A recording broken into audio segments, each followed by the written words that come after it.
entendi porque nunca consegui te responder.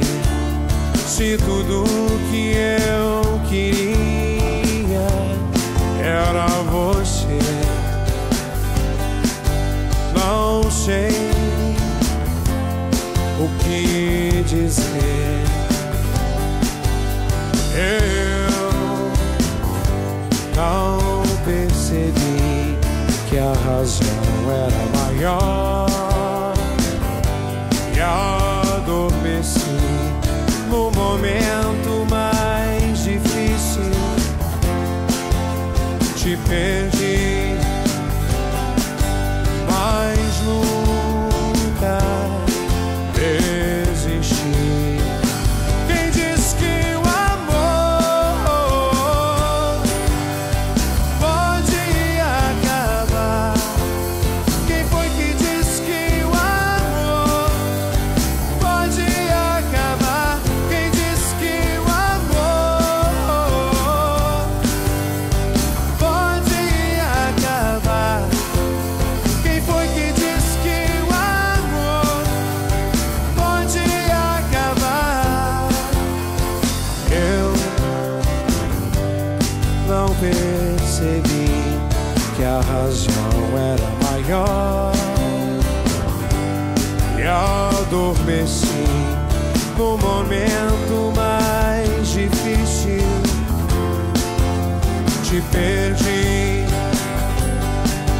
mas nunca desisti.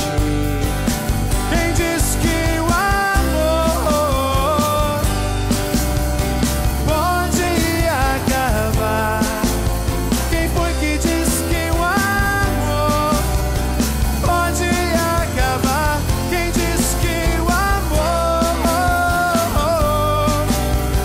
pode acabar? Quem foi que disse que o amor pode acabar?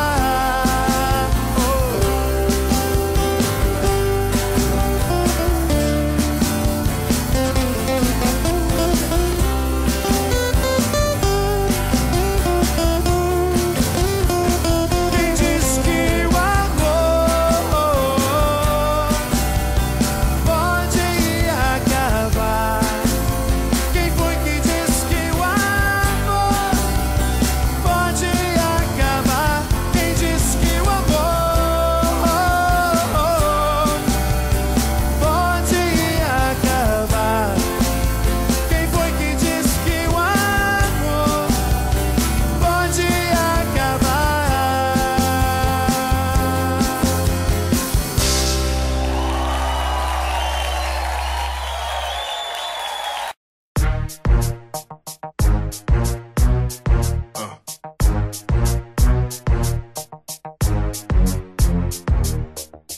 Uou!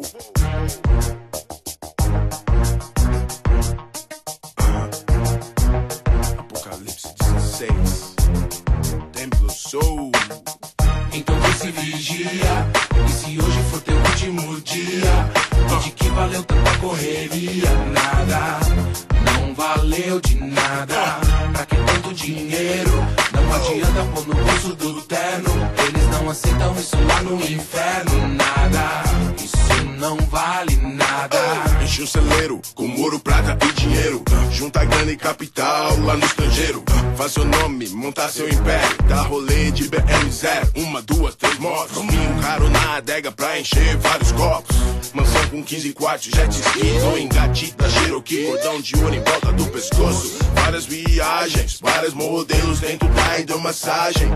Quem tem muito tem, porque roubou. Se não roubou de mim é porque seu tataravô roubou meu tataravô. E por isso mesmo ficou nada. Se for assim, cadê a justiça do Deus do céu? Rico mesquinho vai queimar que nem papel. Grana não muda nada, não altera pro criador. Dinheiro move o mundo, mas não move quem o criou. Então vê se vigia, e se hoje for teu último dia, e de que valeu tanta correria? Nada, não valeu de nada. Pra que tanto dinheiro? Não adianta pôr no bolso do terno. Eles não aceitam isso lá no inferno. Nada, isso não vale nada. debaixo do colchão ou num paraíso fiscal. Tem um pouco lá no porão. Você acha que tudo isso é normal? Afinal, você pensa a grana nunca é demais. Ela traz muita segurança, ela alcança glória, status, fama e poder. Se para isso acontecer, alguém tiver que morrer, você diz: antes ele do que eu, cuido do que é meu. E foi pro saco, é só mais um. Na tua frente eu sei que não sobra nenhum. Ninguém fica vivo pra contar a história. Vira só mais um fantasma na memória. E se eu te disser agora que o seu tempo acabou? Tua vida foi pesada na balança. Todos que roubou, todos que matou, quem você pisou pra chegar onde queria. Você sabia? Você ainda vai provar um paletó de madeira. Choram no velório a noite inteira. Seus amigos, sua família, você não vai ver. Onde estará quando isso tudo acontecer? Fim de jogo, nego. Agora de joelho se arrependa do mal que fez. Se for sincero, Deus te ouvirá por mais uma vez. Caso contrário, a justiça tem fome. O inferno chama o teu nome. Então vê se vigia. E se hoje for teu último dia, e de que valeu tanta correria? Nada, não valeu de nada. Pra que tanto dinheiro? Não adianta pôr no bolso do terno. Eles não aceitam isso lá no inferno. Nada, isso não vale nada. Se a raiz de todos os males cresceu e virou árvore ingrata, vai dar fruto amargo que não vai servir pra nada. E árvore que não produz nada vira lenha, só serve pra queimar e vira cinza na fogueira. A grandeza de um homem se mede pela humildade, pela verdade, pela sinceridade, pela submissão ao Deus de verdade. Então ajoelha, ora, respeita, pede licença pra entrar na casa do rei. Tira o sapato para não sujar a cara.